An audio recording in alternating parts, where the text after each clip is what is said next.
अभी कांग्रेस ने एक एफआईआर सेल तैयार किया है जो लोगों को सच बोलने पर उनके ऊपर एफआईआर कर देते हैं। तो मैं कुछ बोलना चाह रही थी कि अगर तुम लोग सच वाले हिंदू हो, वैसे तो तुम हो नहीं, तुम तो घटिया हो, तुम्हारी तो जाति पता नहीं कौन सी है।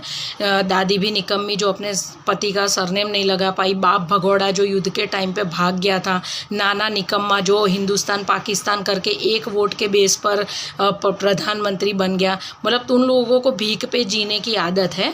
तो और इतने सारे घोटाले करके खुद की माँ बेल पे घूम रही है, मुफ्त के बंगलों में रह रहे हो, तो भी बेशर्मों की तरह लोगों को सवाल पूछते हो।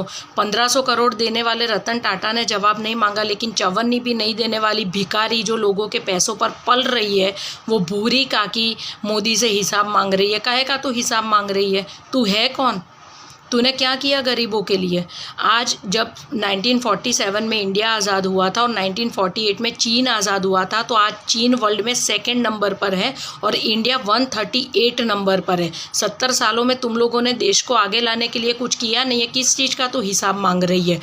पाकिस्तान बना तुम्हारे राज में, बांग्लादेश बना तुम्हारे राज में, मुस्लिम पर्सनल लॉ आया तुम्हारे राज में, अल्पसंख्यक का मंत्रालय बना तुम्हारे राज में, अल्पसंख्यक के विद्यालय बने तुम्हारे राज में, अल्पसंख्यकों का लॉ बना तुम्हारे राज में। तुमने हिंदुओं के लिए क्या किया? तुमने हिंदुओं को आरक्षण दिया। क्यों? क्योंकि हिंदू अंदर अंदर लड़ता रहे, मरता रहे और तुम लोग अपनी रोटियां सेकते रहो। जिन किसी को भी पता नहीं है, मैं उन लोगों को बता दूं कि Nehru actually Hindu common bill code bill लाना चाहता था, जिसके चलते सरदार वल्लभ भाई पटेल ने उनको बोला था कि अगर तुम ये बिल लाए हिंदुओं के लिए तो मैं कांग्रेस से इस्तीफ़ा दे दूंगा। इसलिए उनके देहांत के बाद इस नेहरू निकम्मे ने हिंदू कोड बिल पास करवाया था और आज जो ये हिंदू भुगत रहा है ना, वो उस निकम्मे की वजह से भुगत रहा है।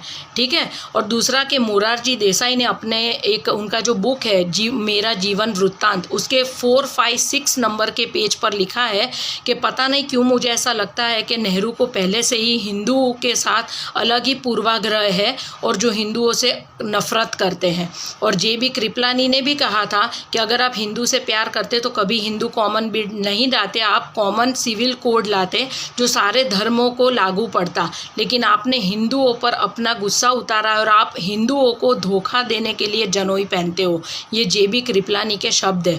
तो मतलब ये परिवार पूरा नीच परिवार है जिन्होंने सिर्फ देश को लूटने का काम किया है और देश की बर्बादी में पूरा योगदान है। अभी भी समझ जाओ, हिंदू एक हो जाओ और इन लोगों की बैंड बजा दो।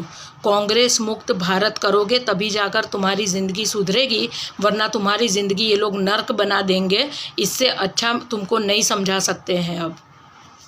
वंदे मातरम।